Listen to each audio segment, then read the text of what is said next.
welcome to a new vlog. Today I am in Atlanta, Georgia, where my family is, but I'm actually here for a research trip and I'm staying at an Airbnb that I'll give you guys a tour of. But if you're new here to my vlog channel, my name is Georga-Kay. I'm a first-year history Ph.D. student at Brown University, and I make these sort of lifestyle Ph.D. vlogs. And so if you're interested in that content, you should consider subscribing or checking out the rest of my videos. But yeah, so today I just came in yesterday and I'm staying in Buckhead, Atlanta. I have some research to do. I'm on a fully funded research trip right now. So it's kind of nice. I get to stay in a new area. I get to, you know, go out and have a few meals. Like, this is like some of the perks of being a PhD student, is that you occasionally get fully funded research trips. So I'll talk about that in a second, but I want to give you guys a tour of my really cute Airbnb. Okay, so this is what it looks like when you first walk in. And yes, I brought my dog Harley with me. If you watched the channel before, you know that Harley is my dog. I bring her everywhere. So yeah, she flew with me. She's here. She's enjoying her treat right now. But yes, this is what it looks like. Over here, there's actually like a little desk area, which is really cute. I don't know if I'll work here, but it's nice to have the option, you know? And it's right there. I'm gonna be here for 3 weeks, and it does have a washer and dryer as well, and there's a pantry over there. And then actually I was gonna go in the living room, but let's start here. It's a 2-bedroom actually, and so 2-bedroom, 2 baths. There's a bathroom in here that's really cute. And then I like the art on the walls. They just have this, like, these 2 giraffes and stuff. It's cute. And then we come in here. This is another bedroom that's really nice. I like the beds actually. I tested out both the beds and they're very comfortable. I really like it. And I think this is meant to like be for group trips, because there's also like an additional bed in here and a walk-in closet, but I don't need the additional beds. I just needed 1 bed, honestly. But it worked out because this apartment was pet friendly, which was my #1 criteria for looking for Airbnbs. And I just came in last night like super late, so I just dropped my stuff there. I have not unpacked or anything, even gonna be here for a while. I will do that after this though. Then this is the living room. It has like a little fireplace going. That's really nice, and has like a really comfy couch. And I like the decor in here. I was saying that the decor style reminds me a lot of my decor style, so it feels like really homey. And then it has like a lot of space too. Like for just 1 person, it's tons of space, but I could also see this working really well for a group. Dining table, I have my computer there because I was doing some work earlier. And over here, and I'll show you guys the patio. This is one of my favorite parts. Like, I was just sitting out here doing work and it was so lovely. And there's a little pool over there. Just honestly, such a beautiful view. Okay, so back this side, back into the kitchen area. I have Harley's bowls right here because I brought them. They have a trash can as per usual, fridge. I do have some stuff out on the counter because I went ahead and bought some groceries since I'm gonna be here for a while. Just some fruit and stuff. It does come with like basic appliances. Like, it comes with pots and pans. I actually used those this morning. Kettle, Keurig, and all of those like appliances that you might need on a daily basis, which is cool. So I would say this is ideal if you're gonna be doing a longer stay. So over here is the main bedroom that I actually stayed in last night. This bed is so freaking comfortable. Like, honestly obsessed with it. Has a nice view of the pool out the window, has a TV, you know, the basics. Nightstands on each side, and I like the artwork as well. It's really cool. And then when you come this side, there's some art up here, some decor. This is a walk-in closet, I think. Yeah. And then this bathroom is really cool. It has a huge tub. No, I will not be using the tub because I'm kind of scared of using a random tub from an Airbnb. But I feel like if I lived in this building, I would take baths all the time. Because this is like a regular apartment building. It's just this unit that's like an Airbnb. Has the white bath mats. Has a toilet over there. And it has some just regular toiletries and stuff. Regular toiletries to use, and it has like a little bin of towels. That was a little tour of the Airbnb. As I said, I came in last night. I went to my mom's house. I talked to her, got to see everyone, and then I stopped by, got some groceries, came over here, and basically just wiped everything down and quickly got ready for bed because I was so tired. It was a long travel day with Harley.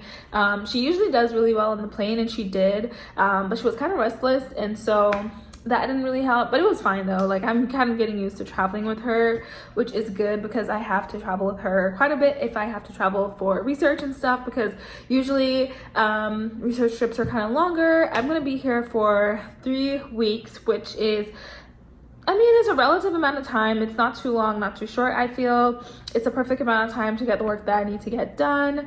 I know for other PhD students have to go for much longer, because I have people in my cohort who are going to countries where they'll be there for over a month, or people who, even when they get to later stages, end up going places for like a year or a few months or whatever.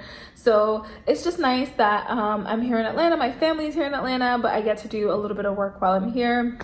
So if you don't know, I do Black labor history, and I specifically look at Black labor history on college campuses. So I'm doing like a comparative project where I've done look at like laborers in different schools and different areas. And so I'm in Atlanta to collect from a few of the schools, because if you don't know, Atlanta is a very college town vibe, because there's like so many universities. So I'm going to try to hit up as many as I can, look at their archives, and look at a few student publications to see some of the Black workers who worked there in the early 20th century, so 1900s, and hopefully I can get some good stuff.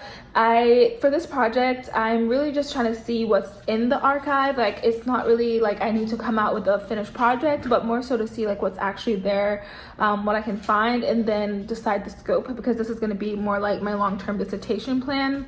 And so it's just a peek in the archives if I can. I have a few meetings set up already in different libraries, and so that should be interesting.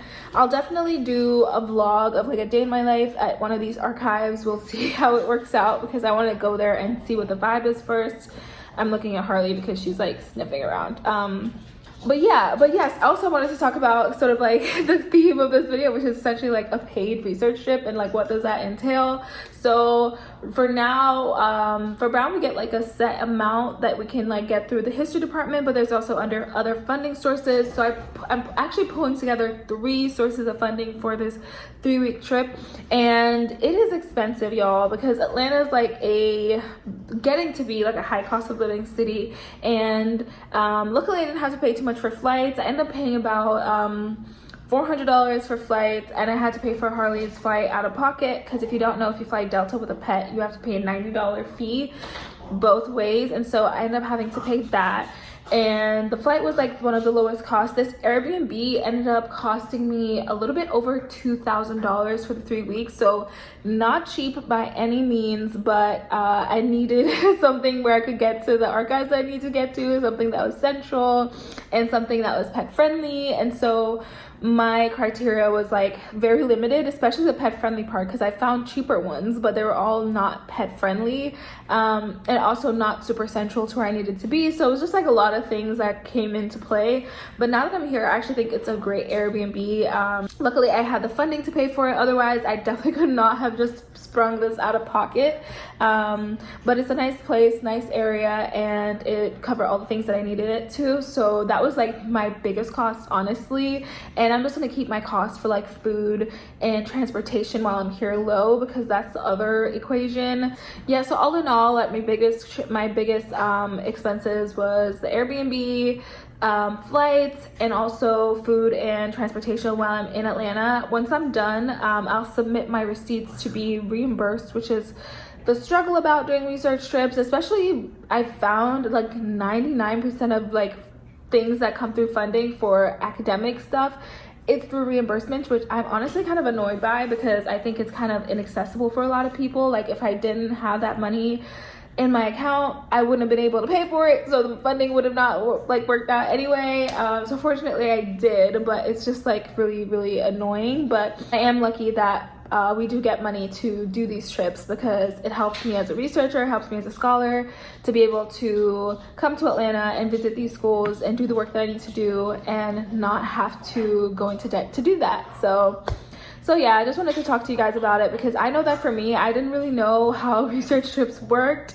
I was just sort of like, okay, what's happening? And I know that's not the case for everyone else where they get reimbursed or paid to do these trips. But like for anyone who's like interested in how it works, I just thought I would share. Okay, so I am here at Emory today. It's my first research day, and the archivist actually called me this morning to double check that I was still coming, which was really nice. But I struggled so hard to find parking. Like, it was actually so crazy because I drove and it was like employee only parking, but that was the same parking deck that the one that they told me to park. So I was this close to calling her and being like, hey, like, I thought you said I should park here, but no, I ended up driving a little bit further down, and then I saw where visitors could park. And so I parked there, and now I just actually have to walk to the library, which I need to find. I'm trying to go to Woodruff. This is like the first day of school, honestly. I hate this feeling of like not knowing where I'm going, but luckily it's the first day, and the next few times that I come here should be a little bit better, and I'll be a little bit more familiar with where everything is.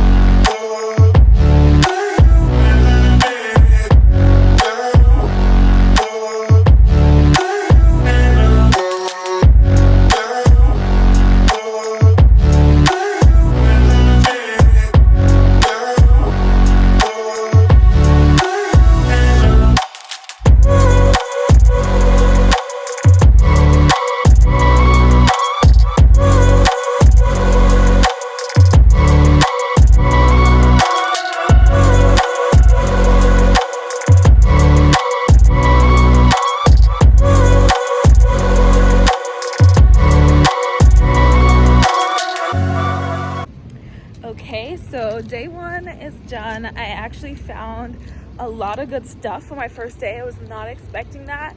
I started journaling as well to sort of like capture my thoughts while I was in the archive, because that's something I haven't done before. And overall, just very happy with the progress that I've made, and I think my timeline for getting stuff done here will work out, because I was worried that 3 weeks wouldn't be long enough, but I think I picked the perfect sweet spot of time.